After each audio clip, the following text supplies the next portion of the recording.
चला तुमच्यासाठी परत एक खास प्रश्न घेऊन आलोय. प्रश्न काय आहे तर बघा. चला सर, हा. प्रश्न काय आहे बघा. हा. दोन समांतर रेषेला एका छेदिकेने छेदलेलं आहे. बर आणि त्यांनी काय विचारलंय, माप कोण एक्स ओ बी बरोबर त्यांनी दिलेलं आहे 4x अंश. बरोबर आहे. माप कोण ओ क्यू डी बरोबर दिलेलं आहे सर 6x वजा 50 अंश. बरोबर आहे. तर एक्स बरोबर किती? बरोबर आहे सर. हा. इथं काय झालं या, मला 4x अंश आणि 6x वजा 50 अंश या कसल्या तरी कोणाच्या जोड्या दिसतील आहे. या सर संगत कोणाच्या जोड्या आहे आणि संगत कोणाच्या जोड्या या कसल्या असतात? एकरूप. एकरूप म्हणजे काय सर? समान मापाच्या. म्हणजे यांचं माप समान असणार. म्हणजे समीकरण काय तयार झालं?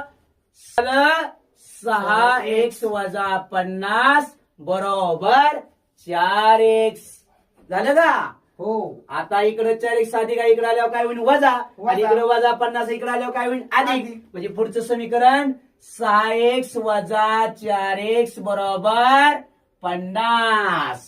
आता 6x वजा 4x बरोबर काय येणार? 2x बरोबर 50. आणि म्हणून x बरोबर 50 भागिले 2.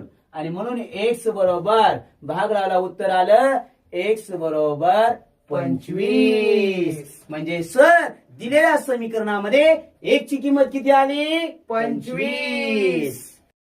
आता सर, हा आता ह्यांना एक सोडवायला द्या बरं. हा घ्या. यांच्यासाठी प्रश्न आहे, तर x बरोबर किती सोडवा आणि कमेंट बॉक्स मध्ये उत्तर कळवा. धन्यवाद. धन्यवाद.